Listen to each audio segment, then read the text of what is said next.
L'éducation des papillons de Donato Carisi.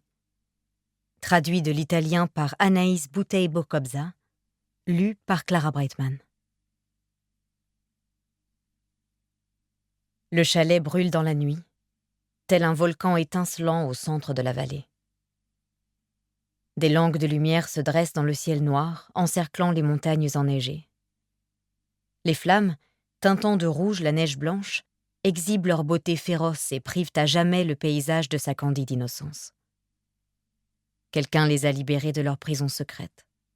Et à présent, elles reprennent la place qui leur revient de droit. Lorsque les cloches de la petite ville alpine sonnent pour appeler les secours, la maison en bois est déjà totalement enveloppée par l'étreinte ardente. Des voix s'élèvent. Les flammes rugissent de colère, défiant ceux qui osent avancer pour les arrêter. Ces hommes n'auront d'autre choix que de se laisser effrayer et fasciner par ce spectacle de destruction. Si ce n'était pas terrible, ce serait magnifique. À quelques pas de cet enfer, une rangée de minuscules pieds nus s'imprime dans la neige fraîche. Des fillettes gelées, en chemise de nuit. Elles ont 6 ans. Sur leur visage, la suie crée un masque strié par les larmes, dans leurs cheveux d'étranges fils d'argent vestiges de leur déguisement de la veille. Des petites fées autour d'un grand bûcher, pour un rituel magique. Le souffle qui se condense dans le froid glacial de la nuit, leurs yeux écarquillés.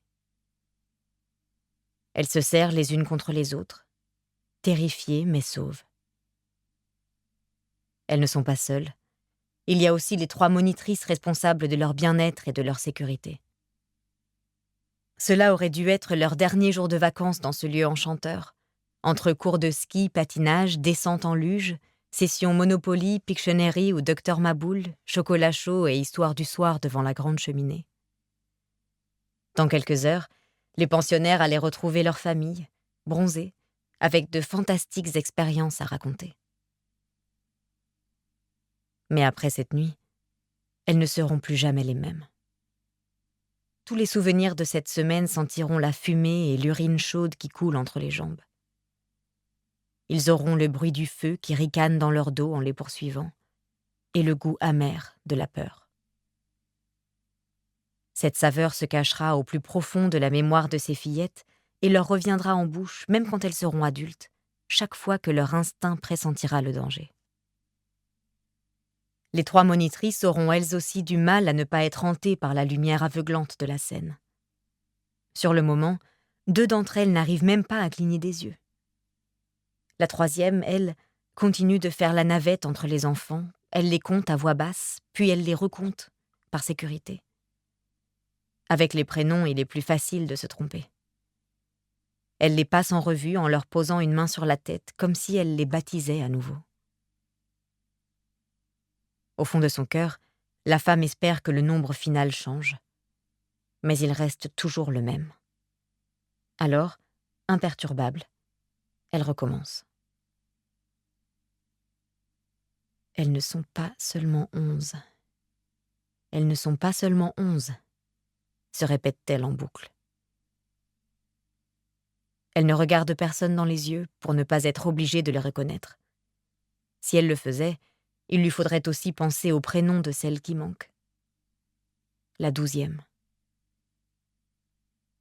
La monitrice qui compte tourne le dos au chalet qui, entre-temps, a disparu dans les flammes. Elle ne peut pas le savoir, mais on ne voit même plus la flèche du toit. La femme est la seule, parmi les curieux et les secours, à ne pas être hypnotisée par la scène. Elle n'a pas le courage de regarder. Soudain, un bruit sinistre l'arrête dans sa tâche. Un sifflement effrayant, inattendu, douloureux. Pareil au dernier gémissement d'un géant qui s'écroule. En un instant, la maison au milieu des montagnes disparaît, comme engloutie par les entrailles brûlantes de la terre. Avant de prendre congé de son public, le feu dévastateur lui offre une dernière merveille, cruelle. Dans le ciel étoilé s'élève une myriade d'étincelles dorées.